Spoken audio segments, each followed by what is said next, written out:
All right, welcome to Pop Punk's Not Dead. I'm your host, Nick Hurst.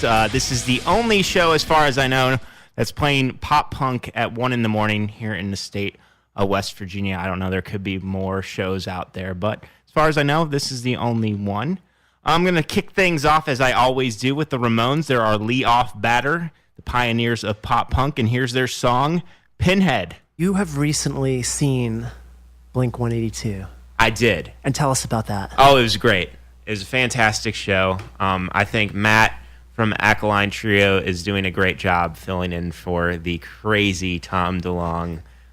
Who is currently in a band with people from the Andromeda system. Yes. I have a wild theory about Tom DeLonge and his aliens. Do you want to share it? Or Yes. I mean, might as well, that I'm behind the mic.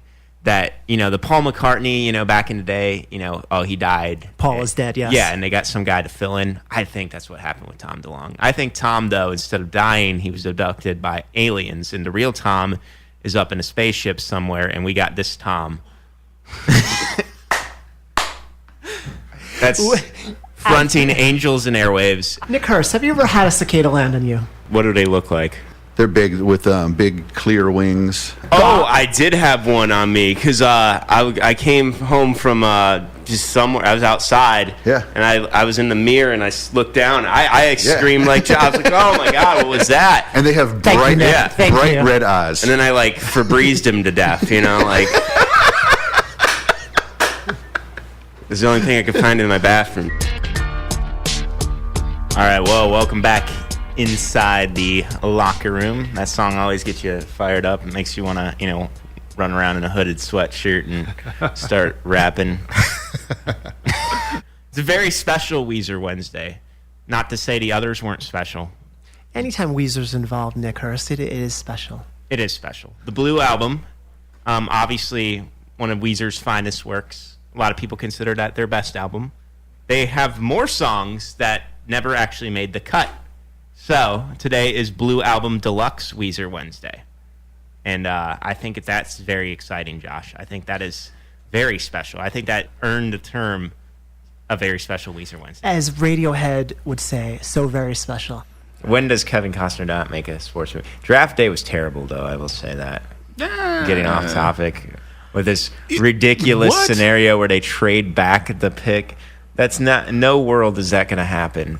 I don't know. It turned into a lame romantic comedy starring the Cleveland Browns. It's 1:12 here on Pop Punk's Not Dead. I'd like to ask you all to be careful out there driving. There's a lot of deer out this time of year. And you would think that deer would have evolved by now to know not to go by roads, but they still do.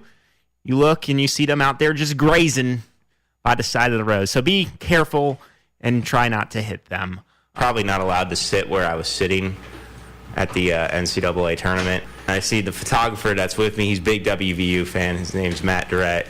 He's just kind of sitting where it looks like where the band is supposed to be sitting. Mm-hmm. But the WVU's band was on the other side because there was chairs there. So he's sitting down there. So I decided, I'll just plop right next to him. And I was like, are we supposed to sit here? He goes, just act like you're supposed to sit here.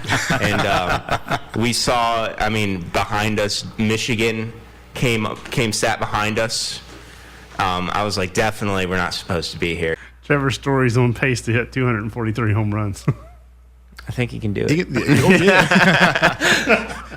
We'll say probably 238. And that would be, quite the story, right? There's so many puns you can make with his name. It's unfortunate. All right, that was Blink-182 with 21 Days. Now, that song was off of Buddha. And you're like, Buddha, what's that? Well, that is not a studio album by Blink-182, but a demo they recorded before they released their first studio album, which was Cheshire Cat.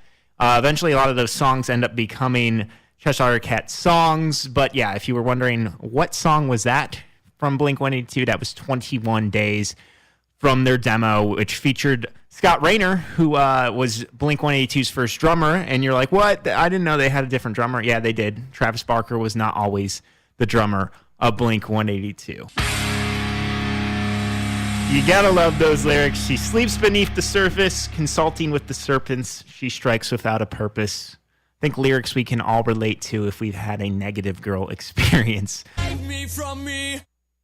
That was Amber Pacific with Save Me From Me. That was a band that might have got lost in the shuffle back in the mid-2000s, the heyday of pop punk, but they certainly were a pretty good band. Fun fact about them, their lead singer, Matt Young, is now a 7th grade science teacher, so I'm sure it's now Mr. Young, but coolest teacher ever, right? I'm sure the homework assignments include listening to his new albums. Thank you for joining us today here on Pop Punk's Not Dead. Thank you for being up. Thank you for being weird and being up at 1 a.m. listening to some pop punk. But no, I really appreciate it, whether you were, in your car, at work, or eating a hot dog at 1 a.m. I really appreciate you listening to this show.